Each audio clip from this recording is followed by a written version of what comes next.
Well, Mark, a pretty bruising game last weekend. Any changes, given it's only a 6-day break this week? Well, Mooney's back. Joel Corey's back in, so there's 2 changes. And at this stage, that's the only 2. Good to have the big hairy cat one back in. Yeah, look, it's we've sometimes played with only 1 tall, but it is a bit of a struggle against better teams. So it's great to have him back, and hope he keeps his knuckles to himself and plays a nice, clean game and kicks a few goals and helps us win. You don't need to mention anything in the last couple of days, do you? Just to say, I love your aggression, but just let's calm it down when it gets a bit hot.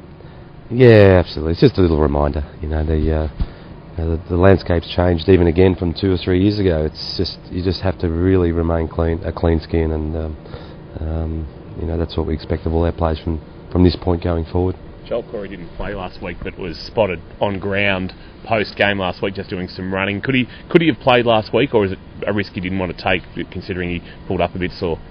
Well, our problem was that we had a 6-day recovery, then backed up by another 6-day recovery, and he wouldn't have played 3 games in 14 days or whatever it works out to be. So, he could have played last week if we had 7 days recovery for this game, but I think as it's worked out, he's returned to play. He's played, then he's got 12 days, and then next week he'll have 8 days recovery, and it's just perfect timing. How's Tomahawk coming along? There was talk that maybe this week, or are we looking at next week now?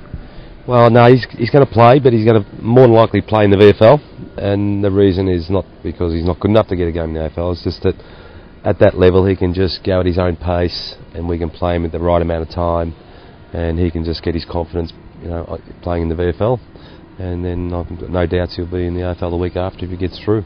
With Moons back in, will you give James Podsiali a rest, or is it necessary to have 2 tall forwards down there?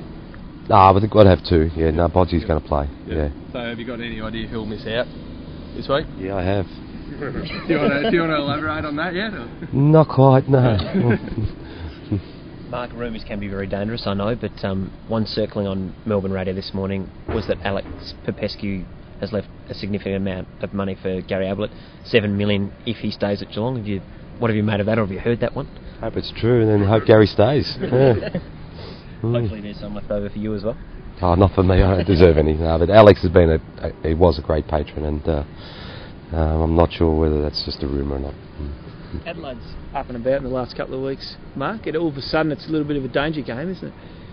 Yeah, it is. Yeah, they've won 6 out of the last night, and they're playing terrific footy, so it's always hard to play and win in Adelaide, so we're going to have to play really well. I think it should be a good game, but that's the sort of game we want anyway. We want one of those games every week we play, so yeah, it's a great challenge.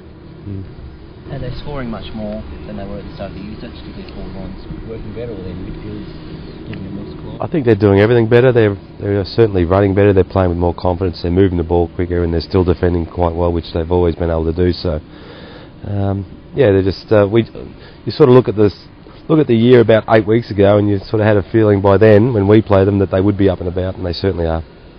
It's been a pretty light week for the boys after such a big game against Hawthorn and the short break. Yeah, very, very, very light. We trained for 20 minutes, done a lot of recovery, and it's basically about just getting him right to play. The whole week's been about recovery, really. Can you rate your form now at this time compared to last year, mate?